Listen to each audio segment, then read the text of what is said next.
Hello, everyone, and welcome back to the Outcomes Rocket. So excited you tuned in today because where I typically have healthcare experts and leaders in the healthcare landscape share their insights with us, today I actually have more of a business-focused discussion.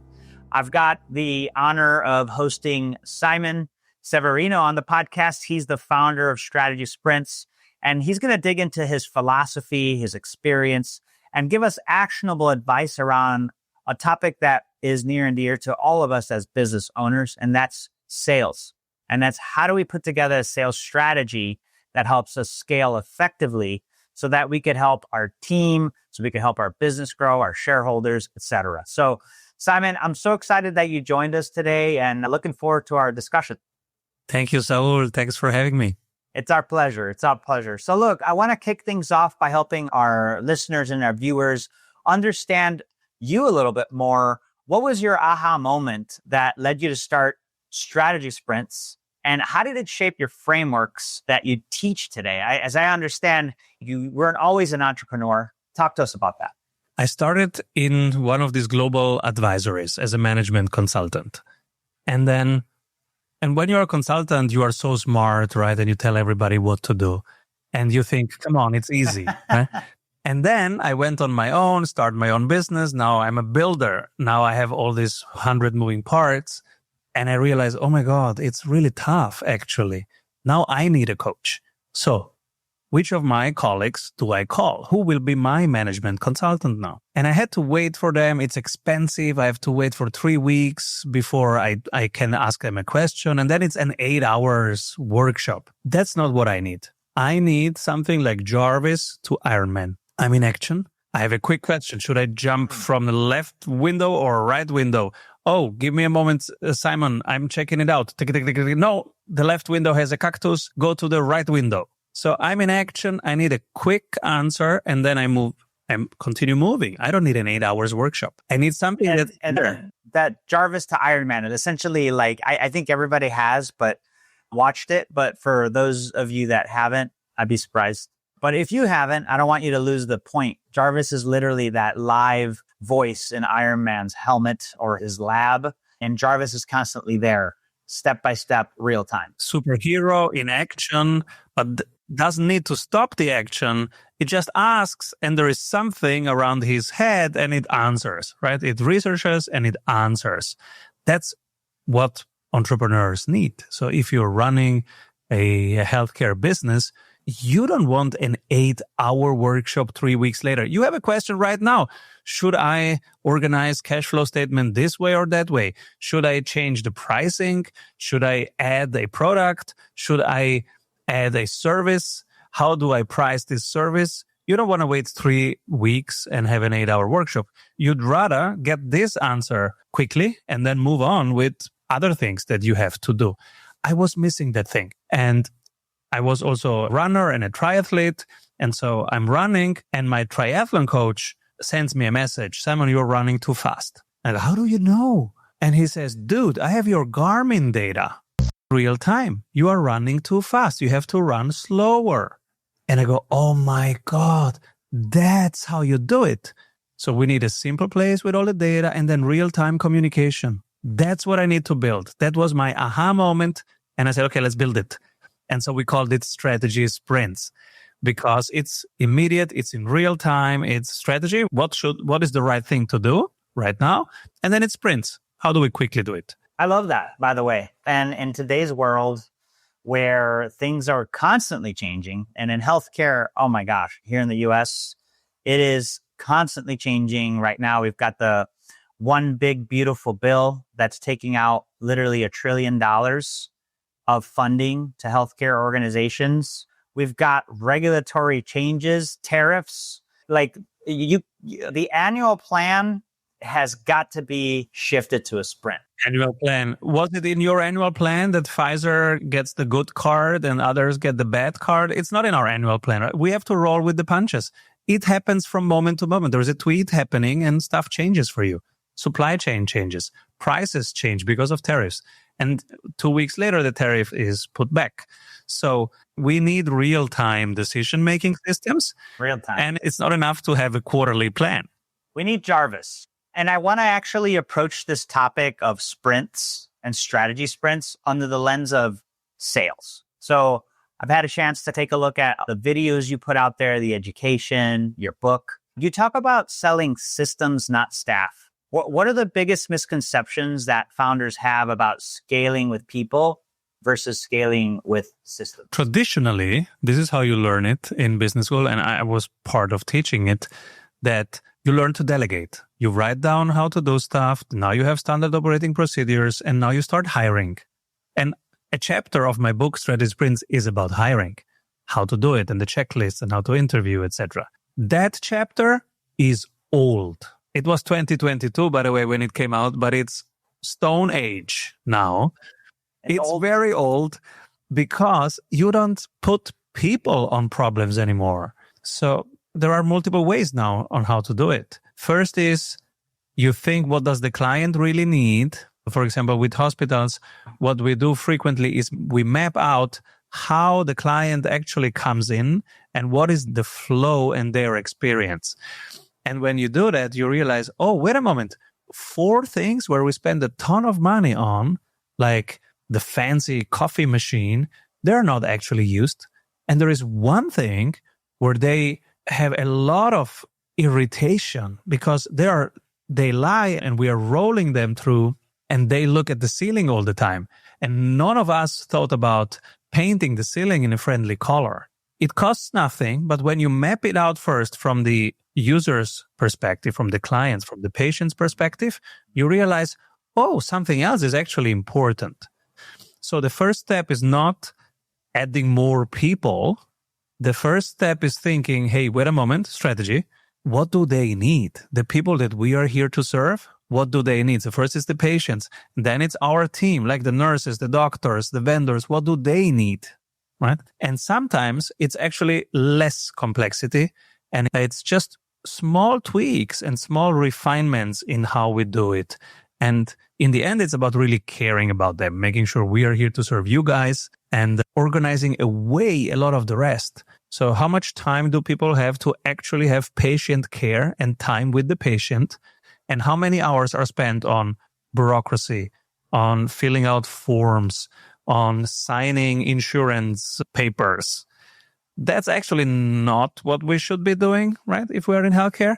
So can we delegate that away? Yes, because now AI can do that. We can build agents that do the repeatable, the non-human, the just stuff that needs to be done, but it doesn't really move the health status of anybody forward. If you remember, healthcare started with 2 doctors, actually. One was just talking. So we're talking Greece, right?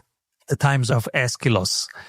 One was talking and one was giving a medicine. It was 2 doctors. So one is the actual intervention, the drug, if you want, or the operation. The other one is the relationship to the care professional that is there and holds the space and you can talk to. That's also part of the healing. So it's always these 2 parts. And that's what's really important and needs to be front and center. Everything else around it, should it really be done by the healthcare professionals? Probably not. That's what we can organize with AI and with software. Yeah, so you ultimately take a look at the entire system, all the different steps, and then take a look at common misconceptions within it and find those little tweaks that you could optimize. And then you throw the people on top of it once the system's in place. If in your experience, what would you say are the top 2 to 3 levers that most B2B founders overlook when they want to increase their win rate or profit or sales velocity? In healthcare, it's really understanding who are we here to serve and what do they need and how do we best serve. And if you do that sincerely and deeply, you realize that much of the activities is actually not producing that. So the first step is to really simplify and say, okay, what is it that really heals, that really nurtures, that really creates that progress that we're here to do?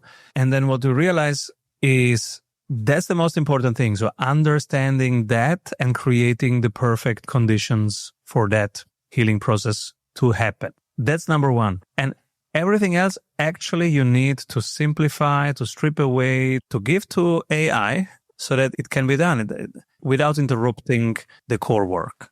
Yeah, ultimately, the simplicity lever, very clear. And so what else? What other levers can they pull here, right? They want to move faster. They want to get more sales. So let's say I'm a physiotherapist or even Simon, let me give you a different scenario, right? Because on the one hand, like you've given us some really good examples from the hospital side. Some of our listeners are on the vendor side. So think of a company selling software or medical devices into a hospital, and maybe give me a lever for them, because I want to make sure we chat with them too. We start with the same thing. Software thinks about, okay, what happens in the hospital and what are the bottlenecks? What is important and what is an irritation taking time from them? They actually hate it. They don't want to do it. Now build your software to take that away from them. For example, insurance forms, filling out an insurance form. Should this really take any minute from any person that comes in there? How can I build a software that takes all of that away? People come in, they immediately talk to somebody. What is in the way of that? How can I build a software that takes that away? Now you build a product. In iterations, you test it quickly. As soon as it works, now you start marketing it. Now you need 4 offers. You need an attraction offer, an upsell offer, a downsell offer, and a continuation offer. And those are the 2 steps. First is really understanding what is going on. What can you take away? Then you have to build 4 offers for one product or one software or service. You need 4 offers. That's very important. Most teams have only 1 offer per product or service. And that means that you are not realizing everything. So for one offer, for example, I'm building a software that takes away all that filling out the insurance papers. My attraction offer can be try it out 14 days free, just to get people in. Okay.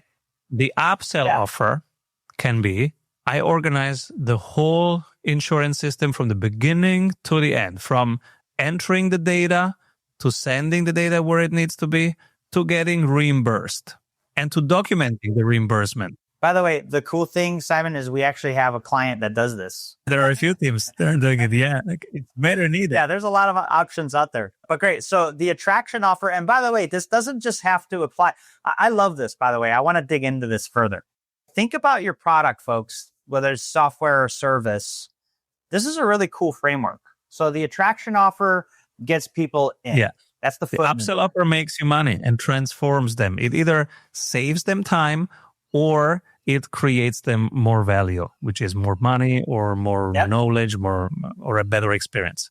And by the way, like the attraction offer doesn't have to be free. Like in this example, it is, but the attraction offer could be a lower cost offer that gets people into the funnel. It can be, and sometimes it costs you, and it's fine depending on the lifetime value of the client. So if it's a high ticket offer and it's a high lifetime value, meaning if they spend $100K in a year with you, you can have an attraction offer that costs you $15K to $20K.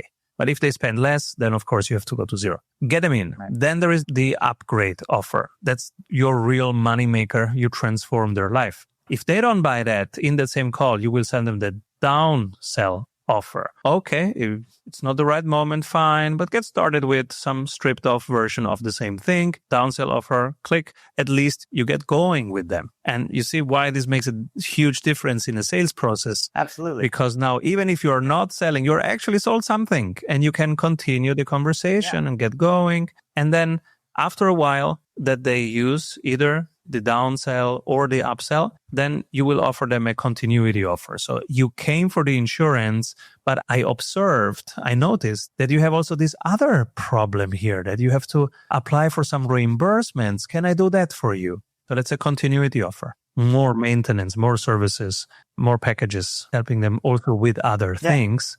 Since we're already doing this, can I do also this? Like when you go to a restaurant and you order something and they go, oh, what about a wine? So you add something to it. Those are the 4 offers. No, that's And then there are 7 ways of charging. I love it. But then we're going too technical. But this is what we do with our clients. We show them the 7 ways of charging. Some are better, some are worse. I love that. And maybe what we'll do is, because we're out of time today, you opened up a good loop here, Simon, for the 7 ways of charging. But folks, stay tuned. I think we'll end up doing a part 2. Simon, if people want to reach you, if people want to learn more, Like, what is the best way for them to do that? I hang out at strategysprints.com. And also what we just discussed, how to position, how to price, all these things. We have 15 free tools and templates on how people can find out how to price and how to message on our website, strategysprints.com. People can go there and download them and use them. That is a good attraction offer, my friend. I hope so. I love it. Well, listen, we're going to leave that in the show notes for everybody to leverage. Now's the time to really take a look at what you offer. And Simon's given us some really good stuff here to consider. If you're game, Simon, let's do a part 2. I'd love to maybe tap into that set of 7 ways to price. I appreciate everybody tuning in to be with us today. And Simon, thank you very much for dedicating a little time of your day. I know it's later on your side of the globe today, so really appreciate you joining us. Thank you, Saul. Thanks, everyone.